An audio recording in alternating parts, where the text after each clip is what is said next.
नमस्कार दोस्तों, MNX study channel पर आपका स्वागत है। मैं महेंद्र सर। अपन ज्योग्राफी पढ़ेंगे।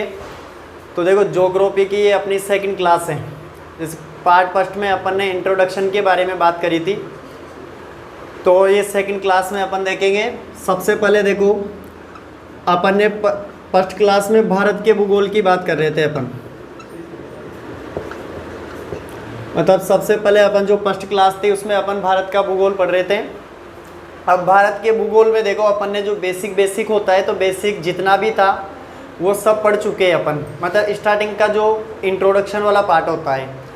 अब देखो, अपन इसको भारत के भूगोल को विश्व के भूगोल से रिलेटेड करेंगे, क्योंकि ज्योग्राफी तभी समझ में आती है।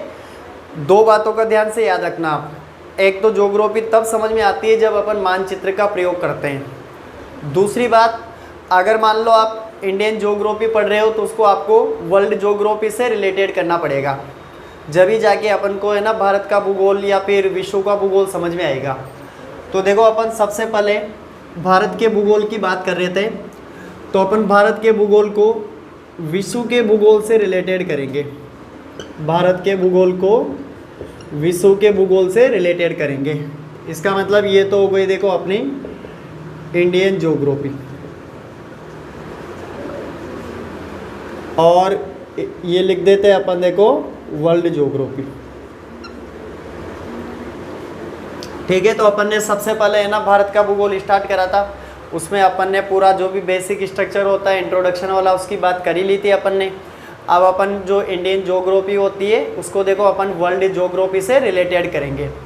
तो सबसे पहले अपन वर्ल्ड ज्योग्राफी में अक्षांश रेखा तथा देशांतर रेखा की बात करेंगे। अक्षांश रेखा और देशांतर रेखा की बात करेंगे। तो ध्यान से देखो, अपन जो इंडियन ज्योग्राफी होती है उसको देखो अपन है ना वर्ल्ड ज्योग्राफी से रिलेटेड करेंगे। अक्षांश रेखा को अपन देखो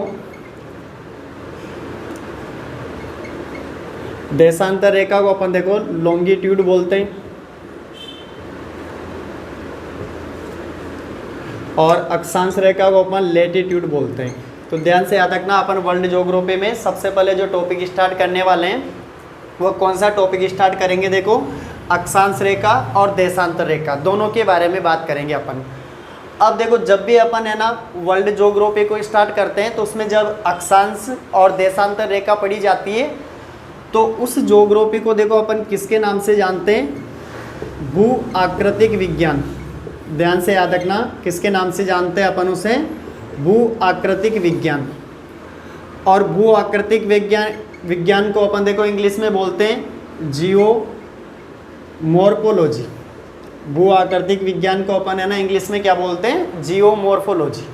तो मैं आपको फिर दोबारा बता दूं, अपन ने फर्स्ट क्लास में देखो इंडियन ज्योग्राफी स्टार्ट करी थी।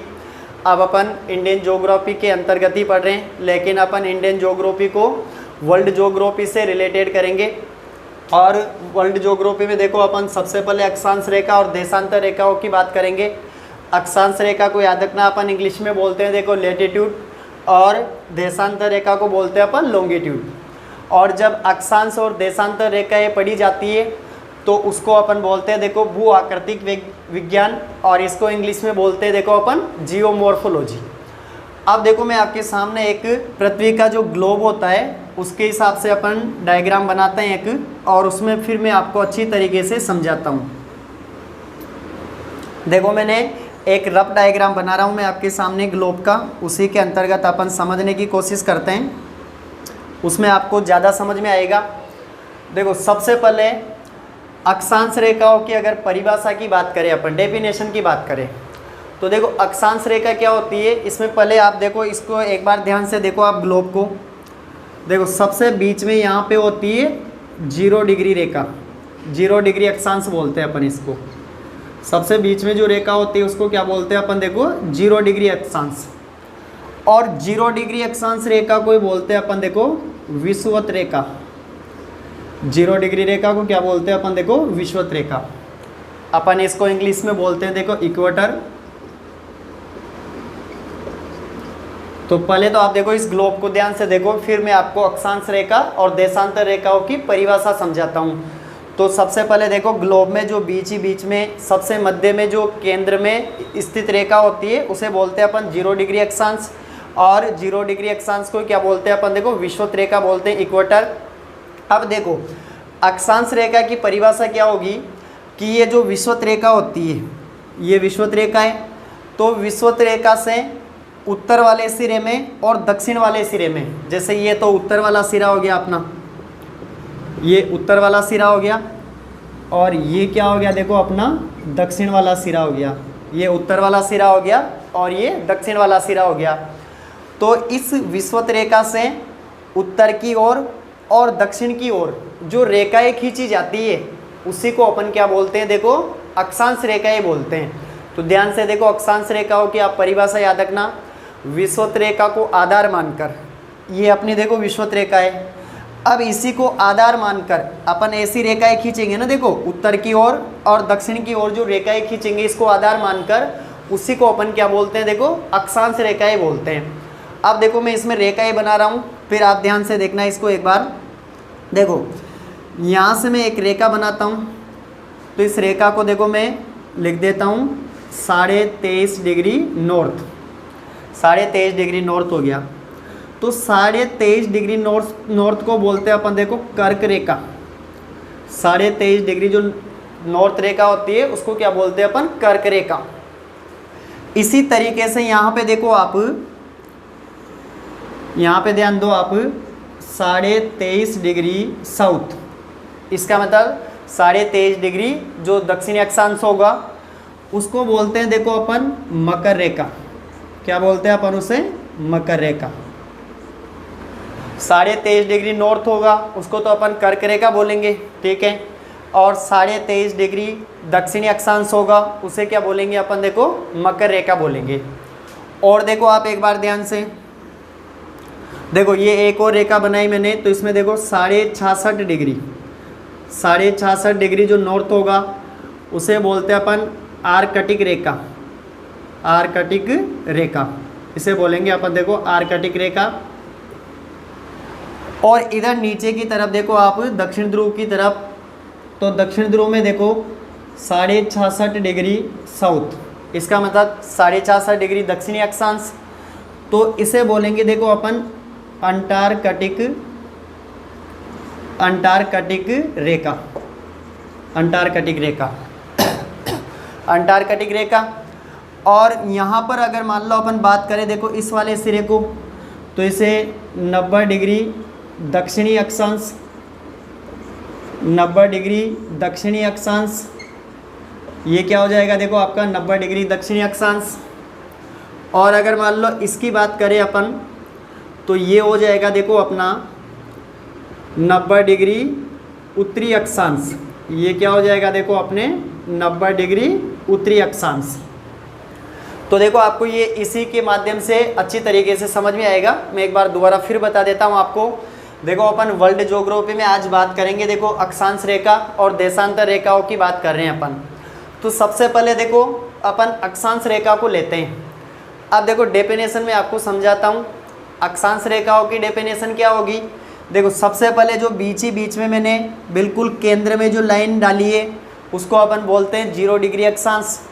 और 0 डिग्री अक्षांश को ही क्या बोलते हैं अपन, देखो विषुवत रेखा, और इसको इंग्लिश में बोलते हैं अपन देखो इक्वेटर।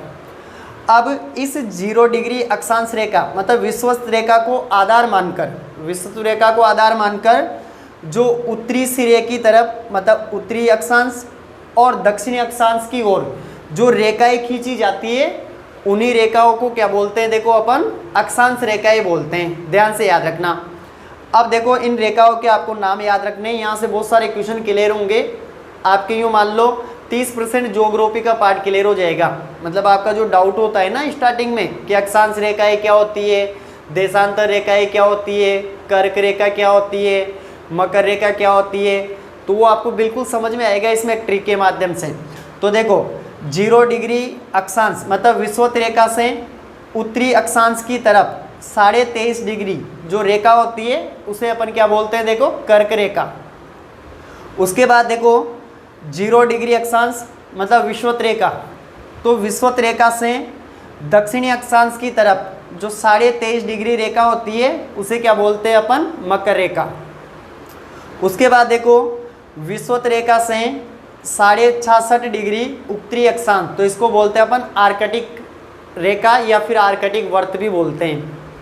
और विषुवत रेखा से दक्षिणी अक्षांश की ओर, मतलब दक्षिणी सिरे की ओर जो 66.5 डिग्री दक्षिणी अक्षांश और रेखा होती है उसे बोलते हैं अपन अंटार्कटिक रेखा या फिर अंटार्कटिक वर्त भी बोल सकते हैं।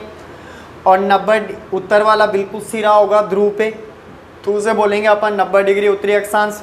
और बिल्कुल दक्षिण में होगा तो उसे बोलेंगे अपन 90 डिग्री दक्षिणी अक्षांश। तो यहाँ से आपको बहुत सारी चीज़ें क्लियर होगी। एक बार फिर दोबारा अक्षांश रेखा की परिभाषा बता रहा हूँ मैं आपको। विषुवत रेखा को आधार मानकर उत्तरी अक्षांश और दक्षिणी अक्षांश की तरफ जो रेखाएं खींची जाती है उसको क्या बोलते हैं अपन, देखो अक्षांश रेखाएं बोलते हैं। अब ध्यान दो आप, देशांतर रेखाओं की भी अपन बात करते हैं। देखो देशांतर रेखाएं क्या होती है, तो देशांतर रेखाओं की देखो परिभाषा होती है। देशांतर रेखाओं की परिभाषा क्या होती है कि उत्तर से दक्षिण वाले सिरे को, उत्तर से दक्षिण, देखो ये तो उत्तर वाला सिरा हो गया और नीचे वाला कौन सा वाला सिरा है, देखो दक्षिण वाला। तो उत्तर से दक्षिण वाले सिरे को मिलाने वाली जो प्रधान मध्याह्न रेखा होती है या फिर अपन यूँ बोल सकते हैं जो काल्पनिक रेखा होती है। और अगर मान लो आप डायरेक्ट समझना चाहो तो डायरेक्ट क्या होगा कि उत्तर से दक्षिण ध्रुव को, मतलब उत्तर से दक्षिण ध्रुव को मिलाने वाली जो सीधी रेखाएं होती है उसे अपन किसके नाम से जानते हैं, देखो देशांतर रेखाओं के नाम से जानते हैं। ये बात ध्यान से आप याद रखना। तो ये देशांतर रेखाएं हो जाएगी, ठीक है। अब देखो देशांतर रेखाओं के बारे में एक बात याद रखना आप, ये सारी देशांतर रेखाएं जैसे मैं बना रहा हूँ ये सारी देशांतर रेखाएं हैं। देखो यहाँ से एक फैक्ट मैं आपको बता दूँ साथ के साथ ही कि अक्षांश रेखा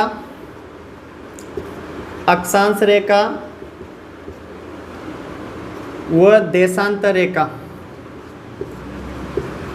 मतलब देशांतर रेखा, पहले अपन देशांतर रेखा की बात करते हैं। देशांतर रेखा अक्षांश रेखा को हमेशा समकोण पर काटती है। किस पर काटती है, देखो समकोण पर। ये चीज़ हमेशा याद रखना। ये क्वेश्चन देखो बहुत सारे कंपटीशन में आता है कि जो देशांतर रेखा होगी, देखो यहाँ से ये देखो ये समकोण बन रहा, देखो यहाँ से ये देशांतर रेखा है और ये अक्षांश रेखा है, ये समकोण बन रहा है यहाँ पे। और आगे बात करें तो देखो ये समकोण बन रहा, समकोण मतलब 90 डिग्री, समकोण का मतलब क्या होगा 90 डिग्री। तो आप ध्यान से याद रखना जो देशांतर रेखा होती है वो अक्षांश रेखा को हमेशा किस पे काटती है, देखो समकोण पर काटती है। एक और बात आप है ना, देखो देशांतर रेखाओं में याद रखना कि देशांतर रेखा होती है, देशांतर रेखा क्या होती है, देखो ध्रुव पे जाकर मिल जाती है। ये देखो यहाँ पे ध्रुव पे मिल गई, ठीक है ना। तो इनकी है ना, देखो विषुवत रेखा पर इनकी लंबाई क्या होती है, ज़्यादा होती है, लेकिन ध्रुव पर जाते जाते क्या हो जाती है, कम हो जाती है, क्योंकि ये क्या हो जाती है, ध्रुव पर एक दूसरे से मिल जाती है। इसीलिए देखो देशांतर की गणना करने के लिए, देशांतर की गणना करने के लिए लंदन में देखो एक वेधशाला है। देशांतर की गणना करना क्या होता है, देखो कठिन हो जाता है, क्योंकि ये ध्रुव पर जाने विषुवत रेखा पर तो इनकी चौड़ाई क्या होती है, ज़्यादा होती है, लेकिन ये जैसे ही है ना उत्तरी ध्रुव और दक्षिण ध्रुव पर क्या हो जाती है, बिल्कुल मिल जाती है। तो मिलने के कारण देखो इनकी गणना करना क्या हो जाता है, कठिन हो जाता है। तो इसीलिए इनकी गणना करने के लिए पूरे विश्व में एक वेधशाला बना रखी है। लंदन में एक वेधशाला है, उस वेधशाला को क्या बोलते हैं अपन, देखो ग्रीनविच वेधशाला। क्या बोलते हैं अपन उसे, ग्रीनविच वेधशाला। और इसी देशांतर को देखो अपन शॉर्ट में लिख देता हूँ मैं GST, मतलब प्रधान मध्याह्न रेखा बोलते हैं इसे, प्रधान मध्याह्न रेखा, जिसके द्वारा देखो पूरे विश्व का समय ज्ञात किया जाता है। मतलब पूरे विश्व का देशांतर निकाला जाता है और पूरे विश्व का समय ज्ञात किया जाता है। अपन शॉर्ट में बोले तो देखो इसको बोल सकते हैं अपन प्रधान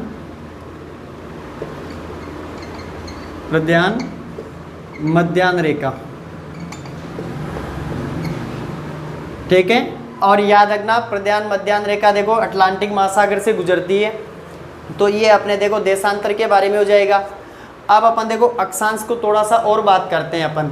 2-3 फैक्ट हैं वो ध्यान से याद रखना आप इसी को मैं बना रहने देता हूँ, इसी के माध्यम से समझाता हूँ आपको। तो देखो अगर मान लो सूर्य, देखो सूर्य बना रहा हूँ मैं आपके सामने, यहाँ पे देखो सूर्य अगर मान लो कर्क रेखा पर,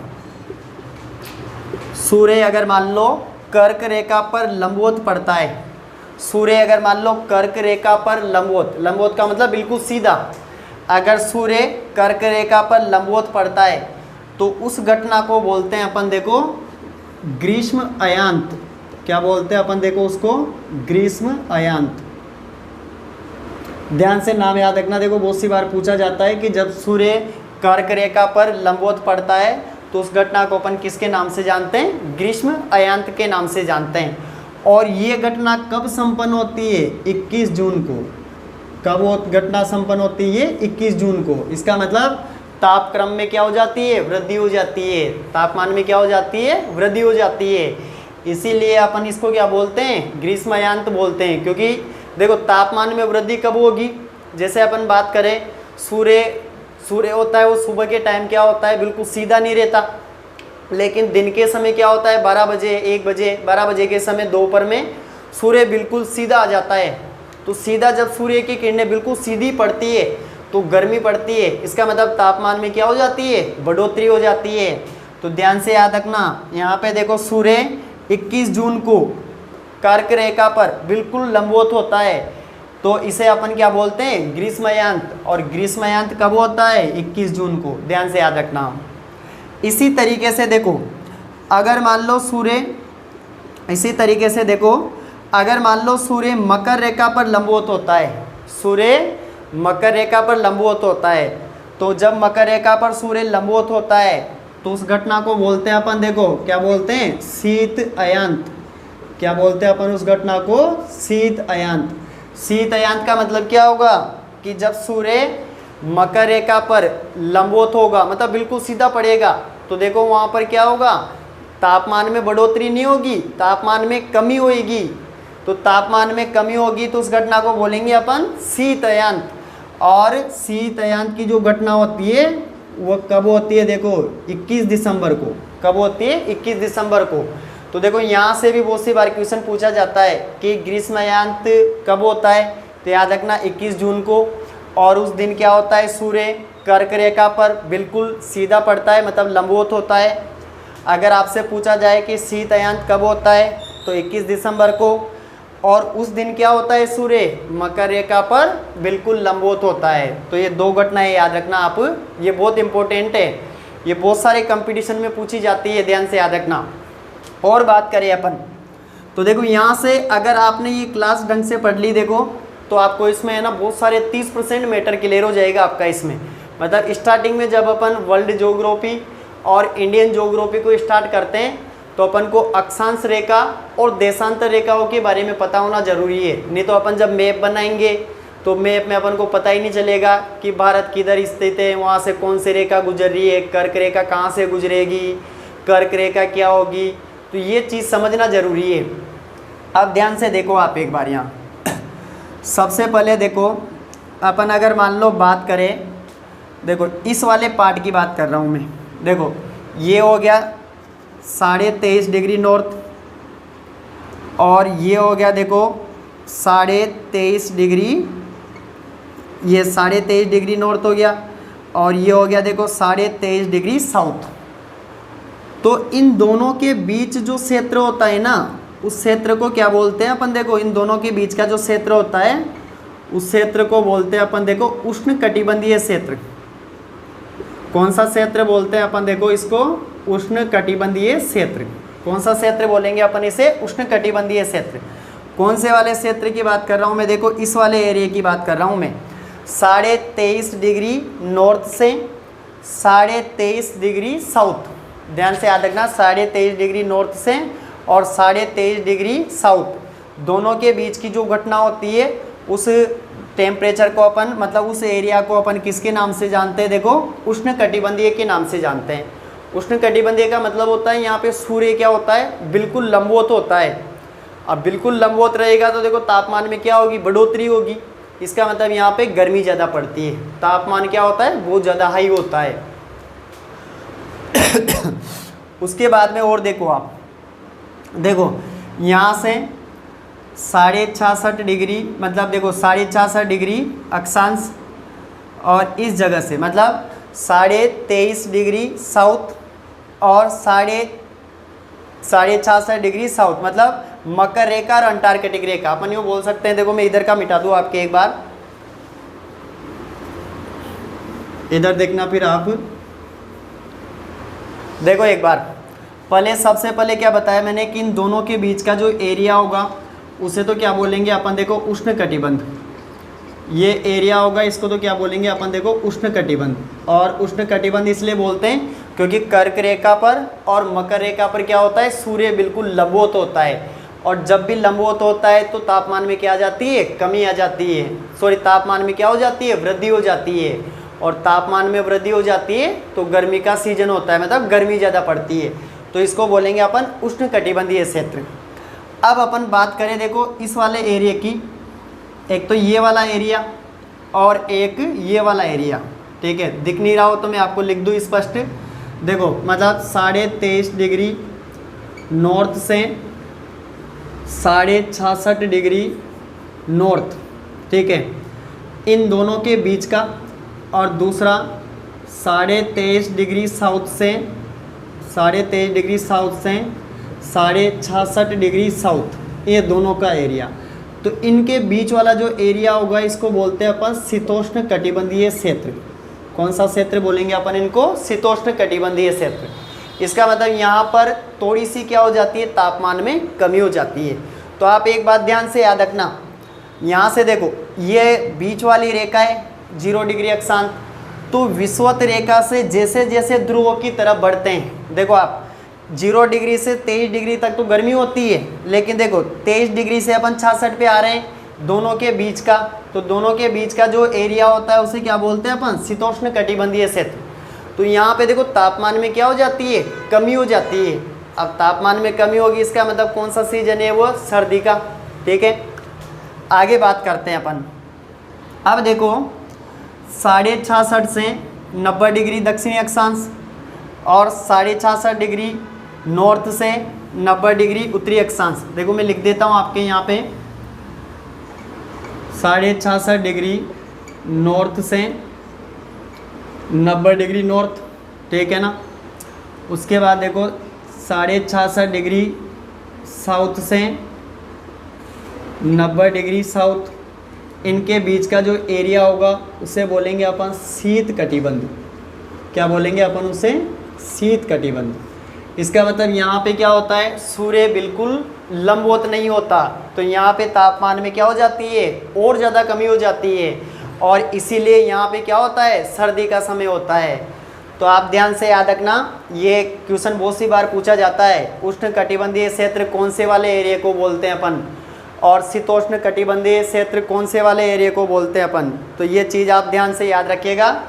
शीतोष्ण कटिबंधीय क्षेत्र इन दोनों के बीच के भाग को बोलेंगे अपन, और उष्ण कटिबंधीय क्षेत्र, उष्ण कटिबंधीय क्षेत्र तो ये वाला हो जाएगा 23.5 डिग्री नॉर्थ से 66 डिग्री नॉर्थ, ठीक है। उसके बाद शीतोष्ण कटिबंधीय क्षेत्र और शीत कटिबंध क्षेत्र। अब देखो और भी बहुत सारे फैक्ट हैं, लेकिन अपन अगर मान लो जैसे अक्षांश रेखाओं के बारे में आप इतना सा याद रखिएगा, ये सारा मैटर आपके क्लियर हो जाएगा। उष्ण कटिबंधीय वाला क्षेत्र बता ही दिया था मैंने, देखो मतलब 0 डिग्री से मतलब ये यहाँ से 23.5 डिग्री साउथ से 23.5 डिग्री नॉर्थ, ये हो जाएगा उष्ण कटिबंधीय। और 23.5 डिग्री नॉर्थ से 66.5 डिग्री नॉर्थ होगा, उसे क्या बोलेंगे अपन, देखो शीतोष्ण कटिबंधीय क्षेत्र। और अगर मान लो अपन बात करें तो देखो नीचे 90 डिग्री दक्षिण वाला सिरा है, ऊपर देखो 90 डिग्री उत्तरी अक्षांश है।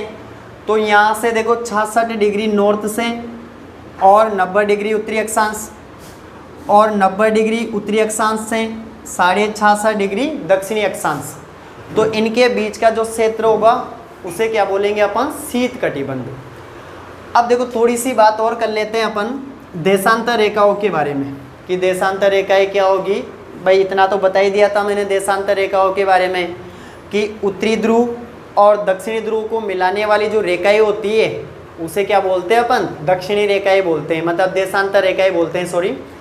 अब देशांतर रेखाएं क्या होती है, देखो उनकी चौड़ाई क्या होती है, विषुवत रेखा पर सर्वाधिक होती है, लेकिन वह ध्रुवों पर जाते जाते क्या हो जाती है, सारी रेखाएं क्या हो जाती है, आपस में मिल जाती है।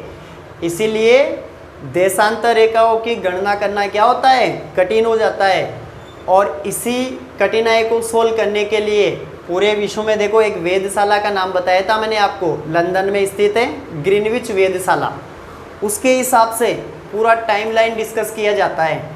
तो देशांतर रेखाओं के बारे में अपन थोड़ी सी बात और कर लेते हैं। देखो देशांतर रेखा होती है,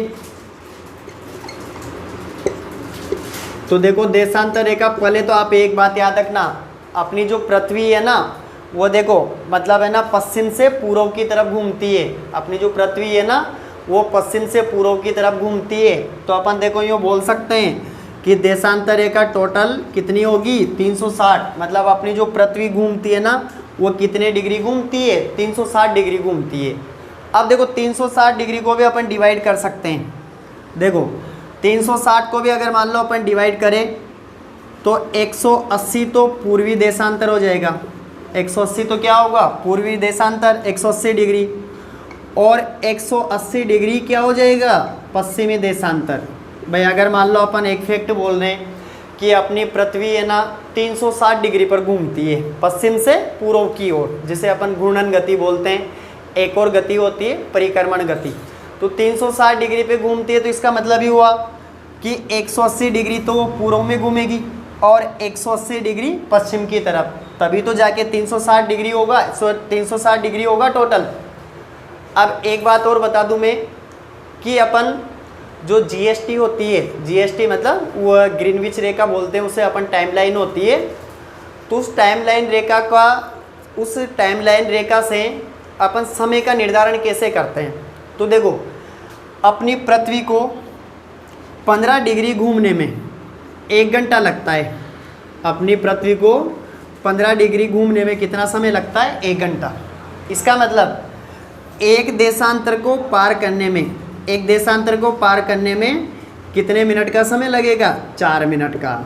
एक देशांतर को पार करने में कितने मिनट का समय लगेगा, 4 मिनट का। भाई देखो आपको मैं टोटल करके बताऊं, जैसे 15 डिग्री घूमने में 1 घंटा लग रहा है, तो आप 15 को 4 से इंटू करो, कितना होगा, 60 हो जाएगा। 15 को 4 से इंटू करोगे तो कितना हो जाएगा, 60। इसका मतलब 60 सेकंड, तो 60 सेकंड का क्या हुआ, मतलब 60 मिनट। तो 60 मिनट का क्या हो जाएगा, 1 घंटा। इसका मतलब आप ध्यान से याद रखना, ये क्वेश्चन बहुत सी बार पूछा जाता है। देखो पृथ्वी को 15 डिग्री घूमने में 1 घंटा लगता है, ठीक है, तो एक देशांतर को पार करने में कितना समय लगेगा, 4 मिनट। अब 4 को 15 से मल्टीप्लाई करोगे तो 60 मिनट। इसका मतलब 60 मिनट का मतलब क्या हुआ, 1 घंटा हो जाएगा। अब अगर मान लो आप पूरे दिन की पूछी जाए आपसे, तो अपन को ये बात तो याद है ही सही कि है ना पूरे दिन में कितने घंटे होते हैं, 24 घंटे। पूरे दिन में कितने घंटे होते हैं, 24 घंटे। तो आप देखो 24 घंटे में आप 24 घंटे के भी टुकड़े कर लो, 12 घंटे दिन का हो गया और 12 घंटे क्या हो गया, रात का हो गया। तो इसका मतलब 12 घंटे में कितना होगा, 180 डिग्री, और दूसरे 12 घंटे में भी कितना होगा, 180 डिग्री। सीधा सा हिसाब है। भाई अगर मान लो आप इसको पूरे को टोटल जोड़ के देखोगे, दिन और रात की जो अवधि होती है वो कितने घंटे की होती है, 24 घंटे की। तो आप तो सबसे ज़्यादा ये 2 फैक्ट याद रखना, अपनी पृथ्वी 15 डिग्री 1 घंटे में घूमती है, तो एक देशांतर को पार करने में कितने मिनट का समय लगेगा, 4 मिनट का समय लगेगा। ये सबसे ज़्यादा कंपटीशन में पूछा हुआ क्वेश्चन है। एक और बात याद रखना कि जैसे ये 2 देशांतर रेखाएं होती है, ये 2 देशांतर रेखाएं, कोई भी 2 देशांतर रेखाएं होती है, तो उन दोनों देशांतर रेखाओं के मध्य की जो दूरी होती है ना, दोनों देशांतर रेखाओं के मध्य की दूरी वो 111.32 किलोमीटर होती है। ये चीज़ आप ध्यान से याद रखना, बहुत सी बार पूछा जाता है कि 2 देशांतर रेखाओं के मध्य की दूरी कितनी होती है। तो 2 देशांतर रेखाओं के मध्य की दूरी आप ध्यान से याद रखना 111.32 किलोमीटर होती है।